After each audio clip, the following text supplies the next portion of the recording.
যে মেয়েটা জন্ম থেকেই আলো দেখেনি, না সূর্যোদয় দেখেছে না রংধনু, তিনি এবার ন্যায় বিচারের আলো জ্বালাবেন কেরালা হাইকোর্টের এজলাসে। হ্যাঁ, ঠিকই শুনলেন, কেরালার 24 বছরের থানিয়া নাথান সি সম্পূর্ণ দৃষ্টিহীন। তার জীবনে আলোর কোনো অনুভূতি নেই, তবুও তিনি কেরালা বিচার বিভাগীয় পরীক্ষায় বেঞ্চমার্ক অক্ষমতা বিভাগে প্রথম স্থান অধিকার করেছেন। আর এই সাফল্যই তাকে কেরালার প্রথম দৃষ্টিহীন মহিলা বিচারক হওয়ার পথে এগিয়ে দিয়েছে। কিন্তু এই জায়গায় পৌঁছানোটা কি এতটাই সহজ ছিল? একদমই নয়। তাহলে আসুন আজ সেই মেয়েটার গল্প বলি, যে তার জীবনের সবচেয়ে বড় প্রতিবন্ধকতাকে কাটিয়ে নিজেকে সর্বোচ্চ স্তরে উঠিয়ে এনেছে। তার জীবন সংগ্রামের গল্প নিশ্চয়ই আপনাকে অনুপ্রেরণা দেবে। ফিল্ম টেলিভিশনের দৌলতে আমরা সবাই প্রায় জানি, জাজ বা ব্যারিস্টার হতে না জানি কত কত আইনের বই পড়তে হয়। সেখানেই থানিয়া এইসব আইনি বই পড়েছেন ব্রেইল লিপিতে, আঙুলের স্পর্শে অক্ষর চিনেছেন, শুনে শুনে আইনের ধারা মুখস্থ করেছেন। স্কুল শেষ করে থানিয়া কান্নুর বিশ্ববিদ্যালয় থেকে এলএলবি পরীক্ষায় প্রথম স্থান অধিকার করেন। তারপর তালিপারাম্বায় অ্যাডভোকেট কেজি সুনীল কুমারের অধীনে আইনি অনুশীলন শুরু করেন।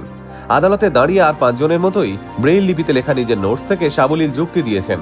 একজন সাধারণ আইনজীবীর মতো কোর্টে সওয়াল জবাবও করেছেন।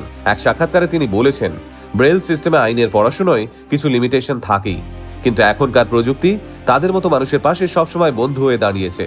স্ক্রিন রিডিং সফটওয়্যার টেক্সট পড়ে শুনিয়ে দেয়, ডিজিটাল ফাইল মুহূর্তের মধ্যে অডিও হয়ে যায়। কিন্তু সমস্যা একেবারেই নেই তা নয়, পুরনো কাগজের দলিল যেগুলো সফটওয়্যারে এখনো পড়া যায় না, সেগুলো এখনো বড় চ্যালেঞ্জ। তারপর আদালত কক্ষের পরিকাঠামো দৃষ্টিহীনদের জন্য পুরোপুরি অ্যাক্সেসিবল নয়, তবুও থানিয়া আত্মবিশ্বাসী।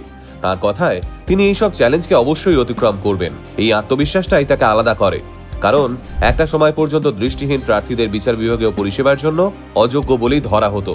কিন্তু 2025 সালে সুপ্রিম কোর্টের এক ঐতিহাসিক রায়ে স্পষ্ট করে দেওয়া হয়, কোনো প্রার্থীকে শুধুমাত্র অক্ষমতার কারণে অযোগ্য বলা যাবে না, তাদেরকেও সমান সুযোগ দিতে হবে।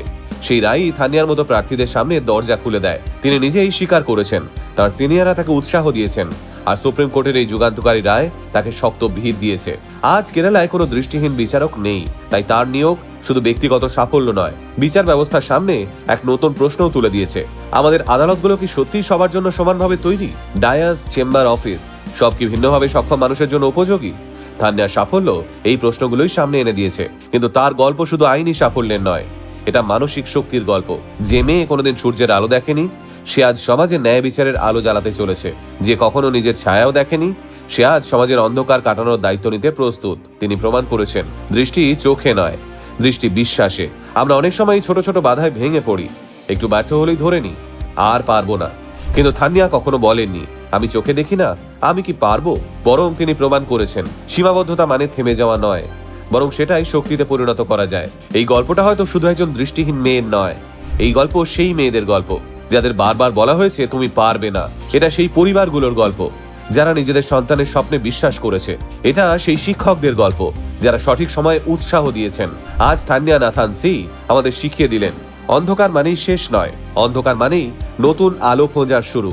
বিচার করার জন্য চোখ নয়, প্রয়োজন বিবেক। আর স্বপ্ন পূরণের জন্য শুধুই আলো নয়, প্রয়োজন অদম্য ইচ্ছে শক্তি। আপনাকে স্যালিউট থানিয়া নাথান সি, আপনি দেখিয়ে দিলেন আলো না দেখেও আলোকিত হওয়া যায়।